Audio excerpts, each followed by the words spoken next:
RC education hub Bansur की online class में आपका स्वागत है।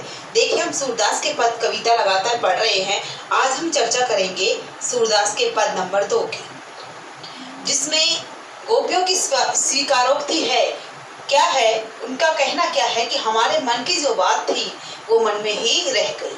क्यों? क्योंकि वो किसी से कह नहीं पाई। जिससे कहनी थी वो आए नहीं, और दूसरों से जो प्रेम की बातें होती है वो कहीं नहीं जाती। ये इसका मूल भाव रहेगा। सबसे पहले हम पद पढ़ेंगे, उसके बाद कठिन शब्द देखेंगे। मन की मन ही मांझ रही, कही जाई कौन पर उधो, नाही परत कही। अवधि आधार आस आवन की, तन मन बिथा सही। अब इन जोग संदेश ने सुनी सुनी, बिरहनी बिरह दही। चाहती हुती गुहारी जित हित, उततै धार बही। सूरदास अब धीर धरही क्यों, मर्यादा ने लही। सबसे पहले हम कठिन शब्द देखेंगे।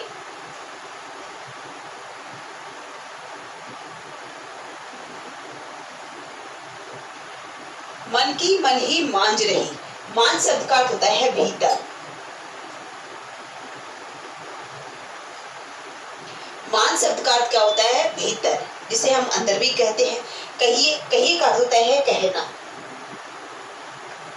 जाई कौन पे उधो, ना ही परत कही। परत का मतलब होता है दूसरे।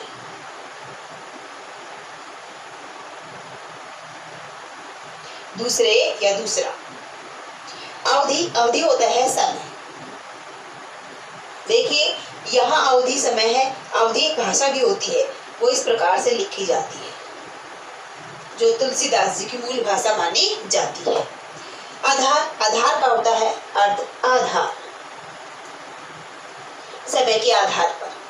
आस, आस का अर्थ होता है आशा या उम्मीद। आवन, आवन का मतलब होता है आना। तन मन, तन और मन। तन होता है शरीर, मन होता है मन। बिथा, बिथा व्यथा। ये किसका पर्यायवाची है? दुख का पर्यायवाची है, कष्ट का पर्यायवाची है, पीड़ा का पर्यायवाची है। और सही, सही का मतलब होता है सहन करना या सहना। अब इन जोग संदेश ने सुन सुनी। जोग ये तद्भव शब्द है और इसका तत्सम क्या हो जाएगा? योग। जोग, जोग का मतलब होता है योग। संदेश, सुनी सुनी ये तत्सम शब्द है, तद्भव योग हो जाएगा।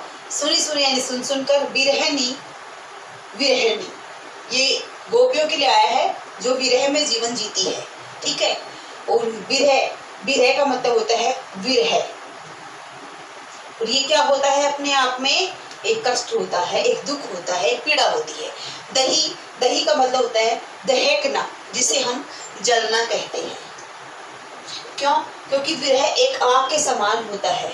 जिस प्रकार आग दहकती है, आग जलती, उसी प्रकार यह एक ऐसी आग है जो दिखाई नहीं देती, भीतर भीतर शरीर को क्या कर देती है? जला देती है। किसके शरीर को? विरहणी के शरीर को। चाहती हुती, चाहती थी। गुहारी, गुहारी का मतलब होता है पुकार, विनती। जित हित है, जिससे। उत्तय, वही से। धार, बही, धार का मतलब धारा। ठीक है। और बही का मतलब बहाना। सूरदास अब धीर धरही क्यों, मर्यादा ने लही। धीर, धीरज होता है जिसे हम धैर्य के नाम से जानते हैं। धरी का मतलब होता है धारण करना। मर्यादा, मर्यादा। ने लही, नहीं रखना। अब इसका भावार्थ देखेंगे हम। मन ही, मन की मन ही मांझ रही।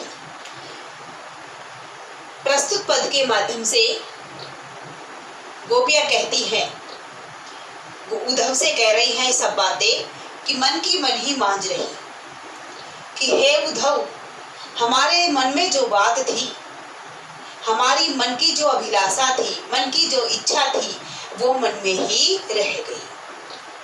कहिए जाई कौन पर उधो, हे उद्धव बताइए हम किससे कहें अपने मन की बात, क्योंकि ना ही परत कही। यह मन की बात किसी दूसरे से नहीं कही जाती।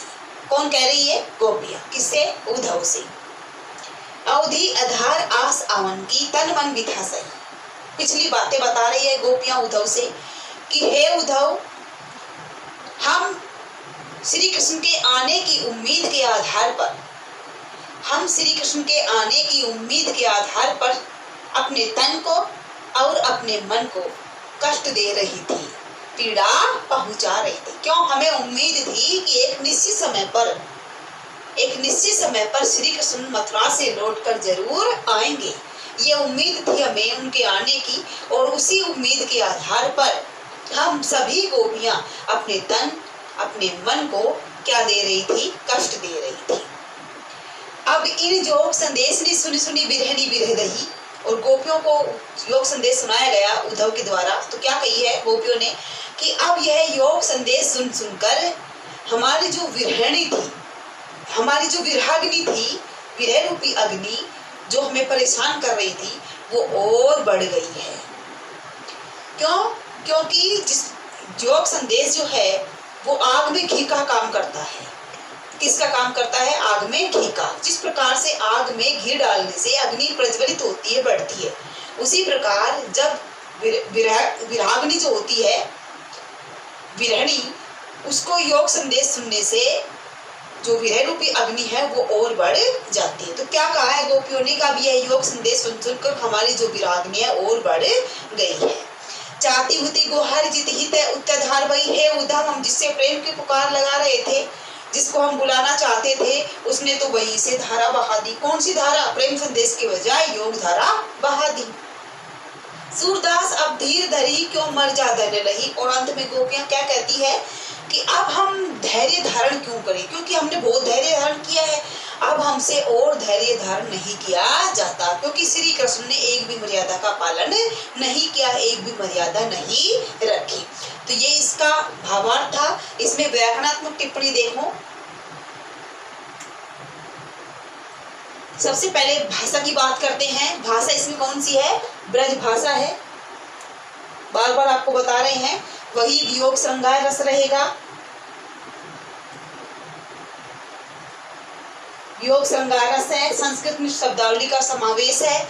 और इसमें अलंकारों की बात करें, अनुप्रास अलंकार है, ठीक है, क्योंकि वर्णों की आवृत्ति बार बार हो रही है। कैसे? जैसे पहली पंक्ति में मैं न और है कि मैं न है की आवृत्ति बार बार हुई है वर्ण की।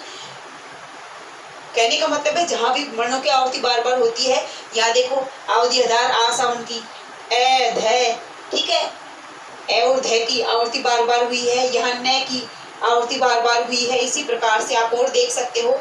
यहाँ देखो बिरनी बिरदही, यहाँ बै की आवृत्ति बार बार हुई है, यहाँ रे की आवृत्ति बार बार हुई है, यहाँ है की आवृत्ति बार बार हुई है। और एक है इसमें पुनरुक्ति प्रकाश अलंकार, सुनी सुनी में। कौन सा अलंकार? पुनरुक्ति प्रकाश अलंकार। तो इस प्रकार से गोपियों की स्वीकारोक्ति क्या थी कि उनके मन की जो बात थी वो मन में ही रह गई। Thanks class.